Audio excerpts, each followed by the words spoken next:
Good morning, everyone. Today we're in Weston, West Virginia. Weston, West Virginia is about halfway between Morgantown and Charleston on 79.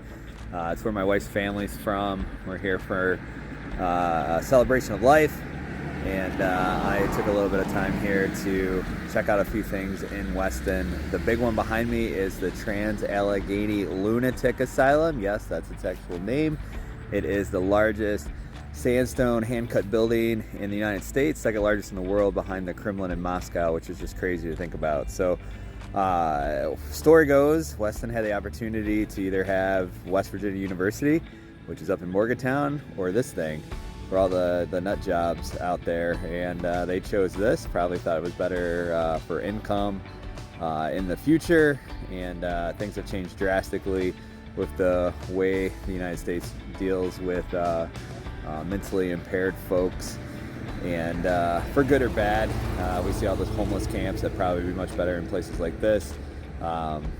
The sheer way they were treated is the bad part. So I know everything has its good and bads, I guess, but this place, we want to come visit it.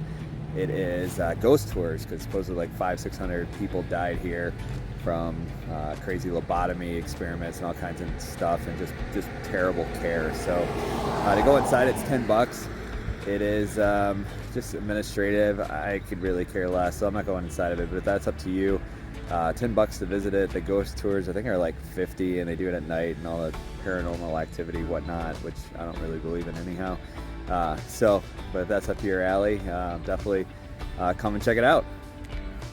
We are the Greens, a homeschool family of 5 that's blessed by God to do a little traveling, and on this season we hang around the Midwest, mostly in Michigan, and are excited for you to join us. Thanks for following along.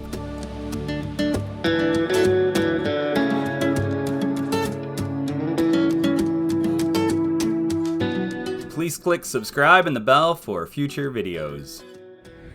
So I did not lie about the name. There you go, in proof.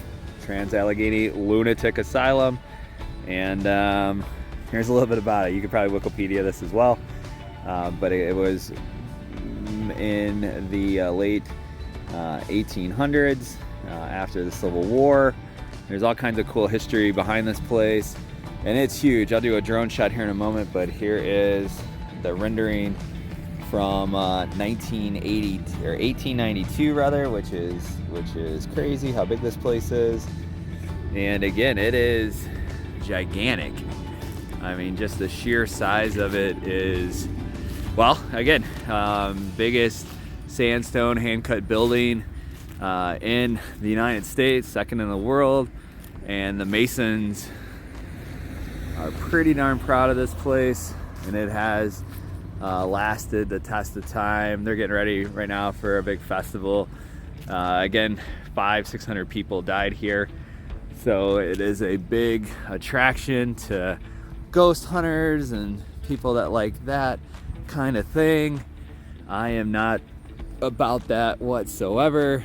I believe I don't know what I believe. I believe, well, anything. They're tortured souls, if they exist, but I also believe that God judges them, and I ain't gonna cast damnation on them, but I don't think there's purgatory. I don't think there's any sort of spirits and things like that. And if I came into a position where I was in the face of a ghost, I would just tell him to get away from me in the name of Jesus, and we would be good to go. So yeah, there you go. There's a little backstory of what I believe. But as we walk up to this building, I mean, it is, again, absolutely gorgeous. I don't know, like in the summertime, I'm sure all these bushes are in bloom, and it's fall down here, but it's warm, so the leaves kind of turned, it looked like, and then died. But we'll get some drone shots, and I bet it's still some good colors.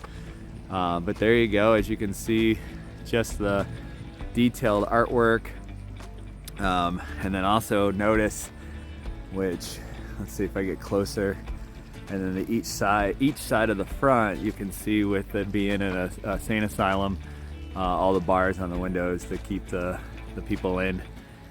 It did fall out of disrepair. It was closed down in 1994, and they've been trying to restore it It is on the National Historic List of buildings because of the significance of, again, being the biggest stone-cut sandstone building in the United States. So I'll kick the drone up and you can see the back half and just how large this place is. But yeah, pretty cool stop if you want to come stop.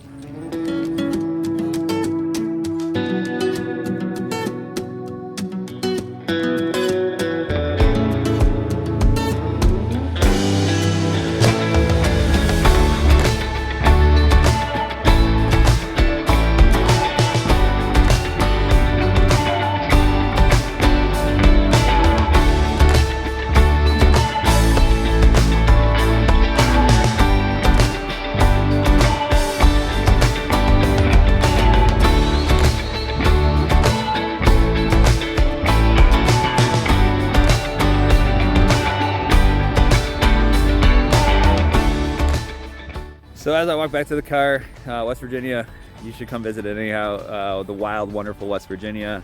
I think John Denver's a fan from some songs I've heard. And they love this state. The people here are like nuts about the Mountaineers, and everyone has a West Virginia sticker on their car. And it's, I like the pride. I like the people. The people are super nice. And there's a lot to do here. Like if you want to go hiking, that's what we're going to do tomorrow. We're going to go out to Seneca Rocks, check it out. There's Greenbrier with a big satellite if you're into that. There's skiing, and we're going to go to Blackwater Falls too. And we're also taking the girls to the tunnel John Henry built, which I got to do a little history lesson because I was like, yeah, oh my gosh, it's right around the corner. And they're like, who's John Henry? So failure on my part. Guess I need to introduce them to some Disney tall tales. So that's up on the agenda for today, or the next couple days. A little bit later this afternoon, we're gonna go to the American Museum of Glass, West Virginia, which is in downtown Weston. So, and again, cool little city, just one of those little country cities. So come check her out, and thanks for checking this video out. And if you can give us a thumbs up and a subscribe, we sure would appreciate it.